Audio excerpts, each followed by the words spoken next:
no eran paranoicos. Tenían la certeza de que querían ser invadidos.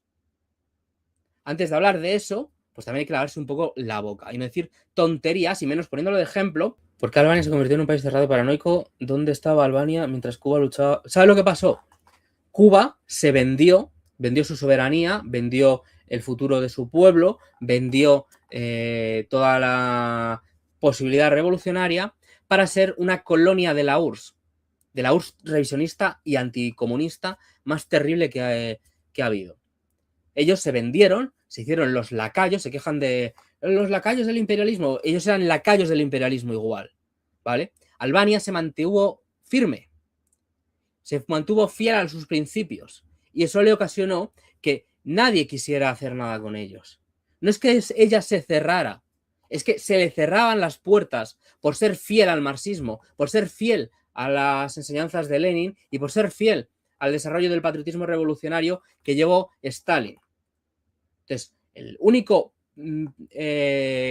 única cosa que hizo Albania fue mantenerse fiel a sus principios y tener honor, cosa que no tuvieron en Cuba cuando se vendieron a la Unión Soviética de la forma más terrible y se convirtieron en una colonia. Muchos se quejan del imperialismo americano, pero ellos han sido principalmente víctimas del imperialismo de la Unión Soviética revisionista. Entonces, está muy bien lo de Cuba por el rollo progre, el rojerío histórico, pero Cuba no tiene absolutamente nada que ver con el comunismo. Y Albania sí. En Albania hubo un pueblo valiente, rodeado por todas partes por gente que quería acabar con ellos, con una Yugoslavia titoísta terrible que quería invadirles, con los americanos y los ingleses también planeando su caída. Y con la traición de la Unión Soviética se quedó sola, porque China también la traicionó luego. Y los albaneses tuvieron el coraje y tuvieron la voluntad de resistir, cosa que no han hecho otros. Y por eso es un ejemplo. Y por eso nosotros reivindicamos a Albania. Porque Albania no ha sido el gran desarrollo de la potencia socialista. Albania es un ejemplo de resistencia. Es un país de gente dura, de gente que tiene los principios férreos. Gente que echó 2 veces a los fascistas. Echó a los italianos y luego echó a los nazis. Y luego hizo la revolución socialista. Y se mantuvieron firmes. Y en muchísimas cosas, como el desarrollo del patriotismo revolucionario, de la visión respecto al oscurantismo religioso, de muchas cosas, son absoluto ejemplo. Y un país pequeño, que tiene la extensión poco más que una comunidad autónoma española, supo resistir y supo, en la medida de lo posible, desarrollarse. En la medida de lo posible. Porque estaba totalmente dado de espaldas por el resto de los países. Entonces, a la hora de hablar de Albania y de decir tonterías como que eran paranoicos, no eran paranoicos. Tenían la certeza de que querían ser invadidos. Antes de hablar de eso, pues también hay que lavarse un poco la boca y no decir tonterías, y menos poniéndolo de ejemplo con Cuba, con una lucha valiente contra la apartheid. ¿Qué me estás contando? ¿Qué lucha valiente? Eran unos siervos de la peor de los revisionismos soviéticos. Aquí te lo puede decir un cubano, que ha tenido que irse de su país, no por ser un pro-yanqui precisamente, sino por ser una persona que de verdad tiene esa visión revolucionaria. Se ha tenido que ir de su país.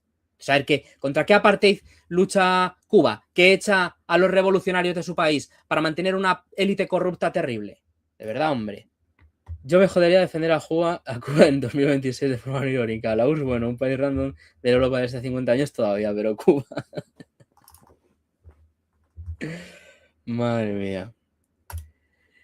Ergo, no nos dejaron desarrollar fuerzas productivas, así que nada, desarrollar el país en esa faceta. Esto lo está diciendo una cubana, para que venga aquí el progre españolito, que no tiene ni idea, a contarnos cosas sobre Cuba. Que a ver, que cualquiera puede opinar de Cuba, yo estoy opinando de Cuba, pero quiero decir, no vendas aquí la lucha heroica de Cuba cuando Cuba, los revolucionarios se tienen que ir del país. Respeto mucho la coherencia del compromiso político de Albania socialista, pero creo que declarar Estado de proscribir la iglesia mezquitas fue exagerado. Bueno, yo creo que lo que hicieron con el Islam estuvo bien. Sí, salud, educación, buen vivir, pero no había independencia económica. Habría salido un Deng Xiaoping, se suponía sería Raúl, que cambiaría el rumbo y la URSS se cubrió las espaldas. Luego aprendimos las maneras, pero estuvimos a Venezuela como títere. ¿Por qué crees que sean los cubanos inmigrantes súper anticomunistas? Aquí tienes un chico que no es anticomunista. O sea, aquí tienes un chico que no es anticomunista y es un inmigrante cubano. Que le echaron, se tuvo que ir. O sea, que si te tienes que ir es porque es que te están echando. Por revolucionario. Entonces, no todos son anticomunistas. Que hasta se organizan en otros países y los venezolanos se van de su país y aún así siguen siendo izquierdistas. Mira, es que ni Cuba es comunista, ni Venezuela es comunista, ni nada. Son degeneraciones de una parte de la burguesía contra otra parte de la burguesía. Entonces, cuando estaba Biden, o cuando aquí está el PSOE, que le parece bien Venezuela y todo eso, ¿qué pasa? ¿Que son comunistas? De verdad, hombre, vamos a ser serios. Capitalismo de amigotes. Lo más cercano a Franco, pero en peor. Esto lo está diciendo una persona que no es anticomunista, que se ha tenido que ir de Cuba. Denis, no veas el post que subimos de Lila Lemoine. ¿Preferirías no conocer a esa figura libertaria tan bizarra? ¿Qué opina de la Comuna de París? Bueno, yo creo que es la primera experiencia de gobierno obrero. Es una experiencia de la que se aprendió mucho y sirvió para no cometer los mismos errores. De hecho, podemos ver los análisis que hacen de la Comuna, tanto pues en la época de Marx y Engels, como posteriormente Lenin, etcétera, y aprender a no caer en esos fallos fue una de las cosas que hizo que Lenin pudiera aprender para llevar a cabo una revolución exitosa. Entonces yo creo que es la primera toma de contacto de la clase obrera con el poder y que, con la toma del poder, quiero decir, y que eso sirvió para tomar valiosas lecciones. Yo creo que Madrid, Valencia, Barcelona.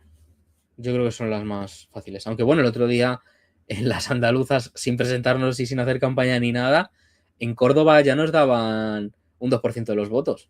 O sea que...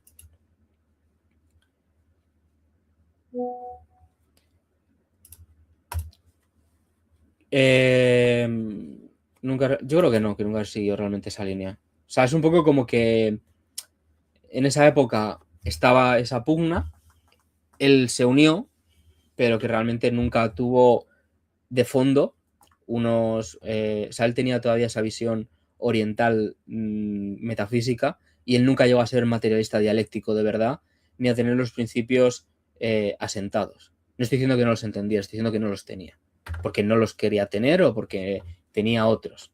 Tenía una visión totalmente distorsionada de la dialéctica, esa visión cíclica, que es obviamente fruto de esa visión cíclica que tienen mucho los pensamientos orientales. Y él lo intentó como adaptar al marxismo, pero es que eso es una metafísica histórica. ¿Has escuchado un partido comunista austriaco? No tengo ni idea sobre si son revisionistas o qué, pero parece que últimamente... Sí, el KPO creo que era. Son terribles, no tienen nada de comunista, pero bueno. No me gusta, me parecen terribles, me parecen reaccionarios, antirrevolucionarios y que últimamente se confunde muchísimo con la visión comunista patriota que yo creo que es la correcta y no me gusta nada, porque es que es gente que es nacionalista, yo soy patriota, yo no soy nacionalista, yo estoy en contra del nacionalismo, es gente interclasista a más no poder, además en una concepción de que el Estado tiene que ser interclasista, y profundamente reaccionarios. Y frikis. Es que luego son muy frikis. Y muy pajeros, porque tú ves todas las cuentas de los Nutballs y siempre están como con tías medio desnudas, con cosas así muy raras. Y dices tú, ¿por qué sois tan pajeros? De hecho, podéis ver el partido Nutball de aquí. Es un putero raro, como alemán, extraño, que se hace fotos con prostitutas. Yo no lo entiendo, o sea, todos tienen ese rollo. Es muy degenerado, a mí no me gustan nada.